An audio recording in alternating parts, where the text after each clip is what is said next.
Hello folks, now we're on part 4 of 8 on our series on how to buy a home, the buying process for first-time home buyers or what have you.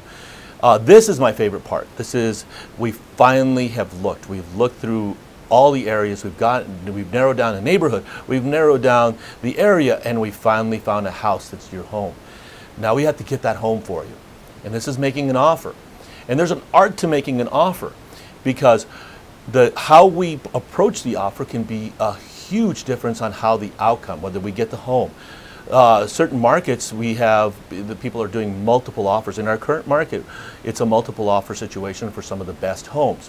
So we want to stand out, and the way we stand out is by standing out by knowing that the person they're dealing with, as far as me, is a professional. They're going to be an easy transaction. It's not going to be confrontative. And I make sure I talk to the agent beforehand. So I will talk to them, say who we're talking about, who we're dealing with, how much they love your home, that sort of thing.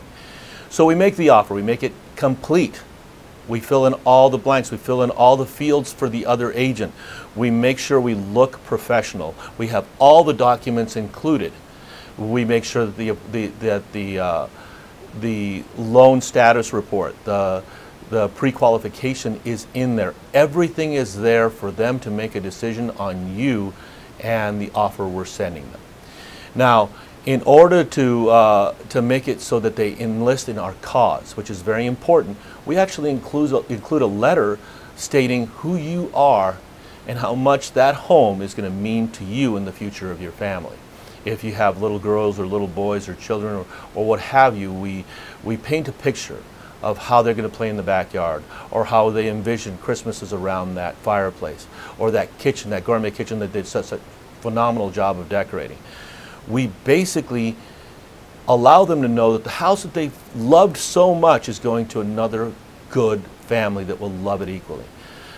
That in the past has made a huge difference in getting our offer accepted, even if we're the third, fourth, or fifth worst offer.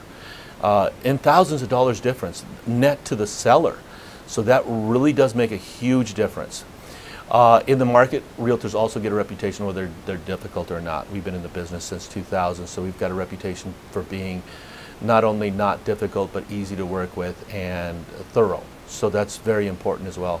Realtors have a lot of trouble with confrontative realtors, or realtors that don't know what they're doing, or part-time realtors that are not available to get documents and what have you back and forth.